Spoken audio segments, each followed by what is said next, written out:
अहिल्यानगरच्या कर्जतमध्ये 66व्या महाराष्ट्र केसरी कुस्ती स्पर्धेचं आयोजन। राज्यभरातून 800हून अधिक मल्ल स्पर्धेमध्ये सहभागी। सर्व काही अल्लाह आणि देवाच्या भरोशावर, जेवढं आयुष्य लिहिलंय तेवढंच नशिबामध्ये आहे। गॅलेक्सी इमारतीवरील गोळीबार प्रकरणी सलमान खानचं भाष्य।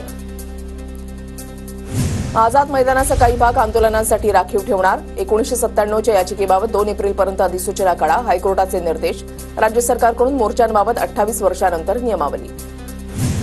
मुंबईच्या 7 धरणातील पाणीसाठा केवळ 37%वर, पाणी कपातीची शक्यता। पालिकेकडून अप्पर वैतरणा आणि भातसा जलाशयांमधून अतिरिक्त पाण्याची मागणी। मांडूपमधून घरी प्लास्टिक कंटेनरमध्ये लपवलेले 50 कोटींचे ड्रग्ज जप्त। रायगडच्या महाडमध्ये एका कंपनीमध्ये ड्रग्ज बनल्याचं एनसीबी तपासामध्ये समोर। मुंबईतील क्लीनअप मार्शलची सेवा 4 एप्रिलपासून बंद होणार। नागरिकांच्या वाढत्या तक्रारींमुळे बीएमसीचा निर्णय। मार्शल्स नागरिकांशी हुज्जत घालत असल्याच्या अनेक तक्रारी। मुंबईतील सांताक्रूज पार्ले कुर्ल्यामधील विमानतळाच्या फनेल झोनमधील रखडलेल्या जुन्या इमारतींच्या पुनर्विकासाला चालना। फनेल झोनमधील इमारतींच्या पुनर्विकासासाठी टीडीआर मालकाला देण्याचा निर्णय। तळोजामध्ये हरवलेल्या 3 वर्षीय मुलीचा मृतदेह घरामध्ये सापडला। शेजारच्यानं हत्या करून मृतदेह मुलीच्या घरीच लपवला। राहत्या घरातील पोटमाळ्यावर सुटकेसमध्ये लपवला होता मृतदेह। आरोपी ऑनलाईन गेमिंगमध्ये पैसे हरला होता। मुलीच्या आईवडिलांकडून तो खंडणी मागणार होता। मुंबई पुणे एक्सप्रेस वे लवकरच 8 पदरी होणार। वाहतूक कोंडीची समस्या लक्षात घेतल्यानंतर महत्त्वाचा निर्णय। त्यामुळे एक्सप्रेस वेवरील प्रवास आणखी वेगवान होणार। मंत्रालयामध्ये ऑनलाईन ॲपद्वारे प्रवेश मिळणार। डीजी प्रवेश नावाच्या ॲपवर नोंदणी करून प्रवेश घेता येणार। अधिकारी कर्मचारी तसंच इतर नागरिकांना ॲपद्वारे प्रवेश मिळणार। मुंबईतील पश्चिम रेल्वे मार्गावरील आज एसी लोकल रद्द। आज एकूण 17 एसी लोकल रद्द, प्रवाशांना मनस्ताप। रेल्वे स्थानकावर कन्फर्म तिकीट असणाऱ्यांनाच प्रवेश मिळणार। रेल्वे मंत्री अश्विनी वैष्णव यांची संसदेमध्ये घोषणा। रेल्वे स्थानकामधील गर्दी नियंत्रित ठेवण्यासाठी नवी नियमावली। नांदेडमध्ये स्वामी रामानंद तीर्थ विद्यापीठ आरएसएसचा अजेंडा चालवतोय। पुरोगामी संघटनांनी कुलगुरूंना विचारला जाब। तर स्वामी रामानंद तीर्थ मराठवाडा विद्यापीठचा आरएसएसशी काही संबंध नसल्याचं विद्यापीठ प्रशासनाची माहिती।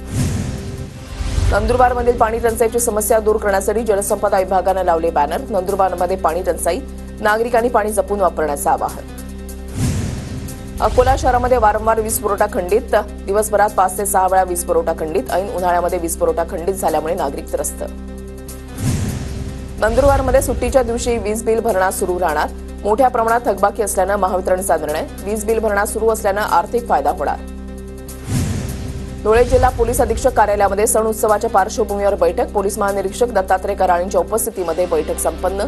शहरातील शांतता कमिटीचे सदस्यसह विविध पदाधिकाऱ्यांची उपस्थिती। नवी मुंबईलाही बेकायदा बांधकामांचा विळखा। बेकायदेशीर बांधकाम हटवणं हे महापालिकेचं कर्तव्य। बांधकामांचं सर्वेक्षण करून 4 महिन्यामध्ये कारवाईचा अहवाल सादर करण्याचे निर्देश। माहिती आणि जनसंपर्क विभाग राज्यामध्ये 200 एलईडी होर्डिंग लावणार। 200 पैकी 140 होर्डिंग एसटी महामंडळाच्या आगारामध्ये बसवल्या जाणार। डीजीआयपीआरनं एसटी महामंडळाला विश्वासात घेतलं नाही, बर्गेंचा आरोप। तर या संदर्भात माहिती नसल्याची सरनाईकांची प्रतिक्रिया। भंडाऱ्यामध्ये अल्पसंख्याक हॉस्टेलबाबत महामंडळाचे अध्यक्ष संतप्त। हॉस्टेल तयार होऊन 20 वर्ष, मात्र अजूनपर्यंत हस्तांतरण नाही। 7 दिवसामध्ये अहवाल सादर करा, अध्यक्ष ललित गांधींचे निर्देश। पुण्यातील वाहतूक कोंडीचं प्रमाण कमी, पोलिसांची माहिती। वाहतूक कोंडी 53% कमी झाल्याचा पोलिसांचा दावा। तर वाहतुकीच्या वेगात 10.44% वाढ। झाडांच्या धोकादायक फांद्या काढण्याचं काम मार्चपासून सुरू। ठाणे महापालिकेचे अतिरिक्त आयुक्त संदीप माळवी यांची माहिती। संभाव्य धोके नुकसान टाळण्यासाठी ठाणे पालिकेचं नियोजन। ठाणे मध्यवर्ती कारागृहामध्ये सह्याद्री प्रतिष्ठानकडून ठाणे मुक्ती दिन साजरा। मध्यवर्ती कारागृहामध्ये वास्तुसंग्रहालय तयार करण्यात येणार।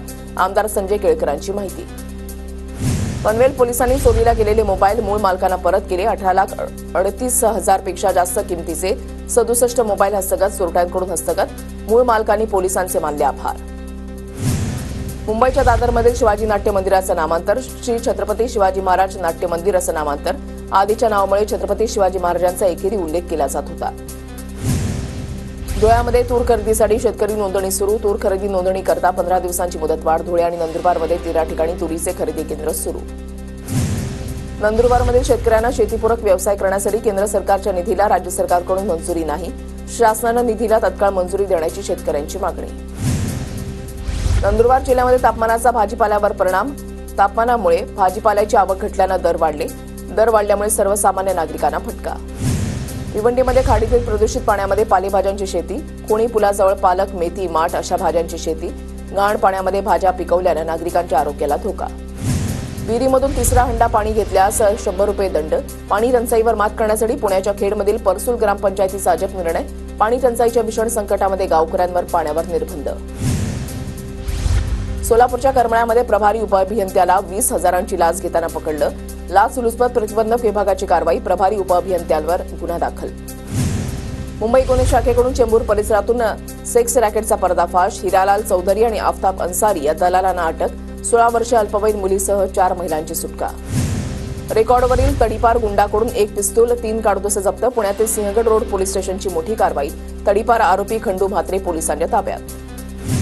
धुळे पोलिसांनी गुंड टिंकू बडगुजरची धिंड काढली. टिंकू बडगुजरवर शहरातील 4 पोलीस ठाण्यांमध्ये विविध गुन्हे दाखल. 8 दिवसांपूर्वीच तरुणांना बेदम मारहाण केली होती.